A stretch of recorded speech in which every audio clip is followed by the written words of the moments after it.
Hey everyone, it's Ben Hardy here, and in today's going to be reviewing the all-new Chevy Trax. Before we get in this video though, I want to give a huge shout out and thank you to the Doug Smith Chevy here in Spanish Fork, Utah for giving me some time with this Trax.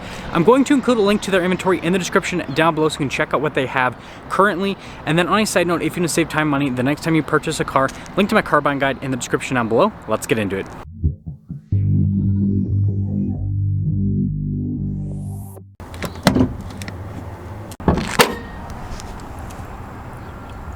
Powering the Trax is a turbocharged 1.2 liter 3-cylinder that goes through a 6-speed automatic transmission. Fuel economy is 28 around town and then 32 on the highway, with power outputs being 137 horsepower and then 162 pound-feet of torque. Now before we go over the front end, I do want to mention if you want to see more videos just like this, then I recommend you subscribe because I post content every single day. So starting with the hood, it's kind of hard to see because of the white paint, but it kind of slopes off on either side and then it's just flat down the center. It actually looks really cool in person.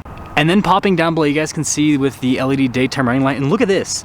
The Trax does not have halogen lights. That is so cool. A lot of cars in this segment, and frankly above this segment in terms of price, will have halogen lights. Anyways, you can see here with the Chevy bow tie there in the center, and then look at the silver trim at the bottom. And putting it all together, I'm actually a huge fan of the design here on the Trax. I think it looks really good. Now coming around the side here, our tire wheel setup is 225, 60, 17 in the front and over in the rear as well. And then you guys can see here with the coloration and the wheel design, you got like the silver there on the top and the metallic gray in the center. I think it looks pretty sharp. And then you guys can see here with the fender flare, and notice how that continues along the side with the bodywork. And then I also like that line that comes across, that's cool. And then here's your full side view on the Trax. I mean, this really does kind of look like a mini Blazer slash Trailblazer.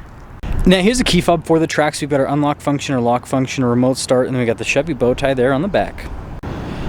Now popping open the hatch, you guys can see that we've got quite a bit of storage space back here. So first off, we also have a cargo cover at the top, but this is actually larger than I expected, to be completely honest. So I think that's pretty impressive.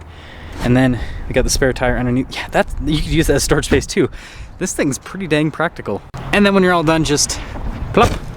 Now the taillight design on this is pretty crazy looking. I'm still not sure how to feel about it, but I think it's interesting, that's for sure. And then you guys can see with the badges here on the back. And then wrapping things up, the back end of this it's interesting, that's for sure. Let me know what you think about the design though on this new Trax. Now taking a look at the door panel here on the back, you guys can see that, you know, it's all hard touch back here. But again, this is more of like it's an LT, right? It's not a fully loaded package. But anyways, you can see there we've got a little window control and the door handle. And then here the seats, got cloth seats, really cool design in the center portion. And it looks like we've got some vinyl here on the side of the seat. Now legroom back here is really solid, and we actually don't have storage pockets on either seats, it's funny. But we do have some USBs back here. We do have a little bit of storage down below. And the vinyl's here in the center too. That's pretty interesting. So that's gonna make the seats easier to clean. Anyways, headroom, really solid back here. Notice the keyless entry. Now taking a look at the front door panel, really cool like neon stitching, reminds me of the ZR2, not padded down below. And then you guys can see all of our window controls, none of them are automatic. We do have our mirror adjustments and then your door lock and unlock, and there's a quick look at the mirror itself. And then here's the front seat. Again, look at the design. And then again, you get like the neon stitching on the side. That is interesting. The seat is manually adjustable, and you got your light control here. Steering wheel is also manually adjustable. And look at this vent. They have gone like all out with certain elements on this. And then also the trim on the dash, that's pretty cool.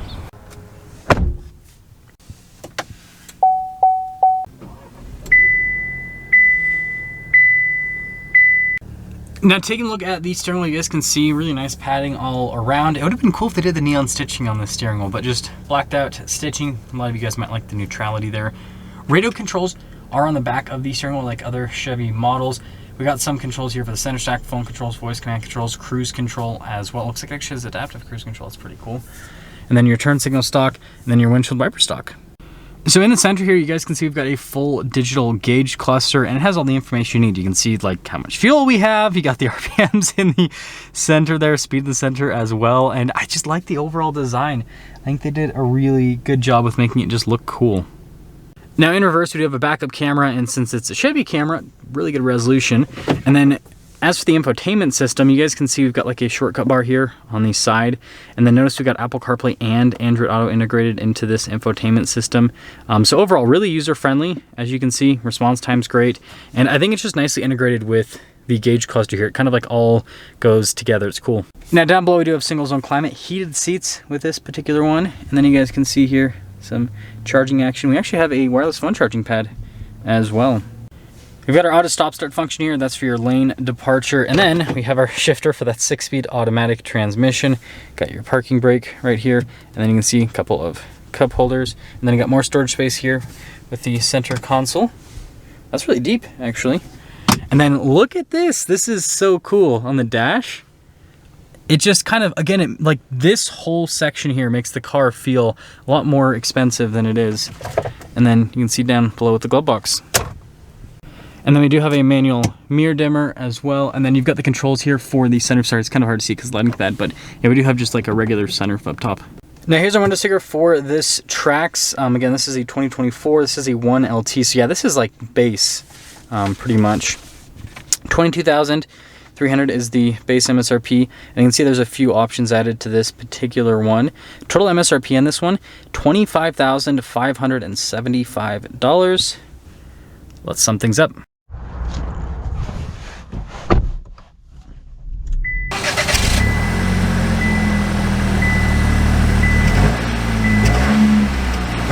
Let's talk about visibility here in the Trax. So here's visibility over the hood, both the mirrors, and throughout the rest of the rear.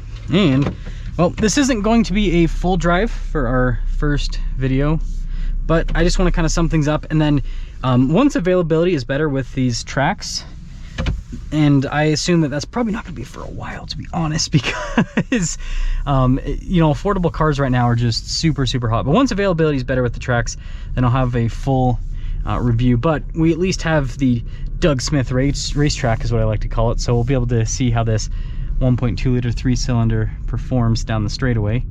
But first off, like, I'm super impressed so far, to be honest. Like, I think this thing looks great on the outside. It's got some interesting elements to it, that's for sure. And then this interior, again, for the price point this is at, I think they've done a really good job. Okay, let's see how this goes.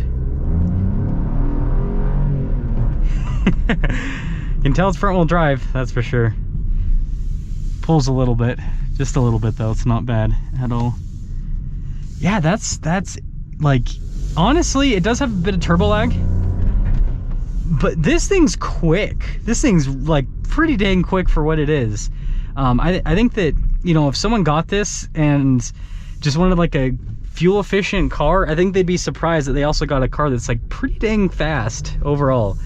Again, I'll have more stuff in the future, but with this initial look into the Chevy Trax, at least this 1LT package, super affordable. It's like half the price of the average brand new car. I think it looks great. Like I said, I think the interior is really nice as well. There's that all show and no go edition that I reviewed the other day. It's a V6 Hemi Orange Charger. So yeah, and I don't have anything bad to say about this. I think that Chevy did a really good job with this. I know some people might be like, 3-cylinder turbocharged engine, it's gonna blow up. Well, my answer to you is this has a 5-year, 60,000 mile powertrain warranty. So if you're really worried about a 3-cylinder turbocharged engine, then, well, just sell it at, or yeah, 5 years. So just sell it at 4 years, 11 months, and 29 days. And 59,999 miles, and you will never have to worry about turbocharged 3-cylinder engines. But anyways, let me know what you guys think about the Trax.